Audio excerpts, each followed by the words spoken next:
I've never been a fan of long drives, but tonight I had no choice. The road stretched on endlessly, and my car's gas light flickered in the dark, a constant reminder that I was running low. As I crept through the winding highway, I saw the glow of a gas station in the distance. It seemed like a welcome sight at first, but as I got closer, something felt off. It wasn't the typical roadside stop. The station was old, run down, with a flickering neon sign that buzzed, casting an eerie, stuttering light over the deserted lot. The attendant's booth was dark, and the single pump seemed to stand all alone under the harsh light of the overhead lamps.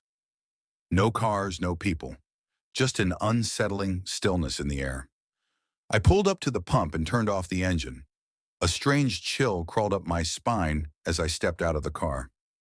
The ground felt oddly sticky beneath my feet, like it hadn't been cleaned in years. My breath came out in visible puffs as I made my way to the pump, the night air thick and cold. I reached for the nozzle, but then I heard it, a soft shuffling sound coming from behind the gas station. At first I thought it was just the wind or an animal, but the sound grew louder, closer.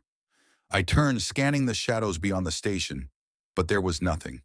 Nothing except the dark outline of the building and the endless stretch of road. I shrugged it off, thinking I was just tired, maybe a little jumpy. I clicked the nozzle into place and began filling my tank.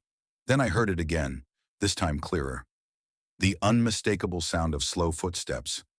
Heavy, dragging, like someone was limping toward me. My heart skipped a beat. I turned, trying to see who or what was coming, but the lot was empty. No one in sight. The hairs on my neck stood on end, and I swear I could feel someone watching me from the shadows, just out of my line of sight. I yanked the nozzle out of the tank and quickly returned it to its holder, my pulse racing. I had to get out of there. I didn't know why I felt so panicked. There was no reason for it, but my instincts were screaming at me to leave. Just as I reached for the door handle to get back in my car, I saw something in the corner of my eye. A figure, tall, thin, draped in tattered clothing, standing just beyond the reach of the station lights. Its face, if you could even call it that, was obscured, but its eyes, those eyes gleamed, too bright, almost unnatural in the dark. I froze. My body refused to move, as if something was holding me in place. The figure stepped closer, its feet dragging with each step, the sound of its approach now unmistakable. And then through the stillness, I heard it whisper, just above a breath, "You shouldn't have stopped." Before I could react, I slammed the car door shut, the engine roaring to life. My hands shook as I sped away, eyes glued to the rearview mirror. For a moment, I thought I saw a shadow moving quickly along the side of the station, but then it was gone. I drove for miles, my mind racing, my heart still pounding. But every time I thought I was far enough away, I could swear I saw something in my rearview mirror. Just a flicker of movement in the dark. It wasn't until I reached the next town that I dared to stop again, my hands still trembling as I pulled into a brightly lit rest stop.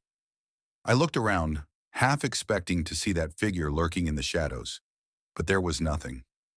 Nothing except the dull hum of the fluorescent lights and the endless stretch of night in front of me. I tried to shake the feeling, telling myself I was just exhausted, that it was all in my head. I've driven that road countless times since that night. The gas station is still there, standing at the same spot like a memory frozen in time.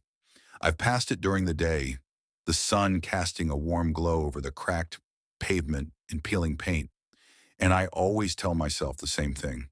That night was just my mind playing tricks on me, a bad combination of exhaustion and too much silence. But the thing is, I've never seen anything strange there again. No figures lurking in the shadows, no footsteps dragging behind me, nothing. And yet I can't shake the feeling that something is still watching, that whatever I saw that night was real, even if it never showed itself again. I still take that road sometimes, but never after dark. I've learned to plan my drives better and make sure I pass through before the sun sets.